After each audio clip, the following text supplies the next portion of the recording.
when God calls you and you try to ghost him. Today we're going to look at Jonah chapters 1 to 2. My one-word reminder for you today is obey. God told Jonah, "Go to Nineveh. Tell them to stop sinning before I bring judgment." So what do you think Jonah did? Yeah, the guy took the longest route. He tried to make God lose his address. He wanted to hide under a rock. He probably thought, okay, if I just stay real still and maybe turn white as a sheet, God will forget about me. Or maybe God will just send somebody else, right? But God was like, no, I'm sending Jonah. That's final. No refunds. No exchanges. So Jonah took off in the opposite direction. He ran away from God.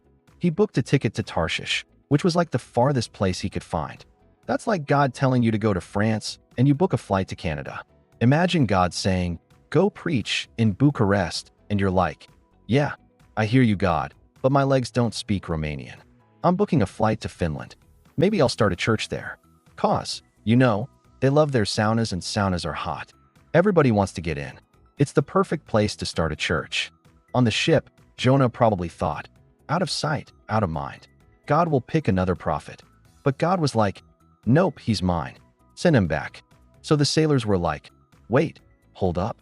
Let's play a game called Divine Lottery.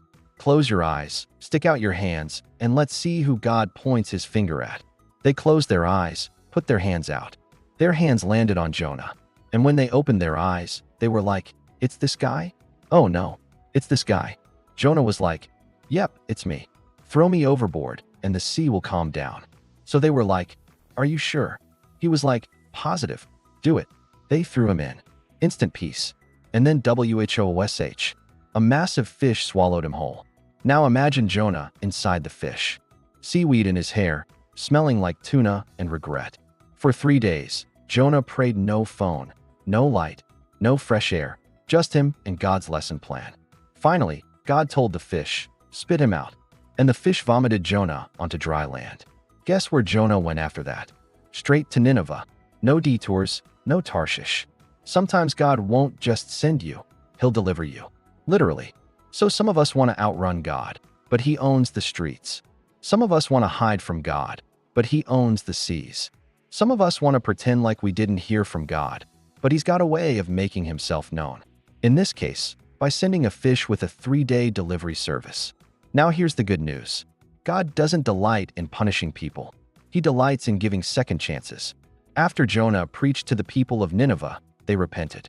God looked at them and said, I'm glad I sent Jonah. If only Nineveh had someone else to blame for their problems, maybe they would have learned nothing from their mistakes. But since it was Jonah, a real live person, they saw exactly what they needed to change, and they changed.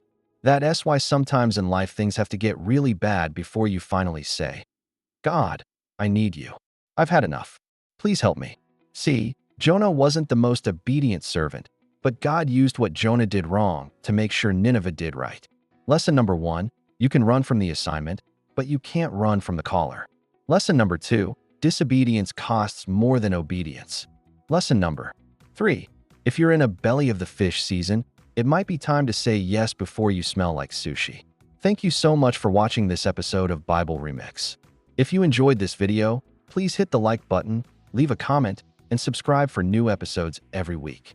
Have an amazing day.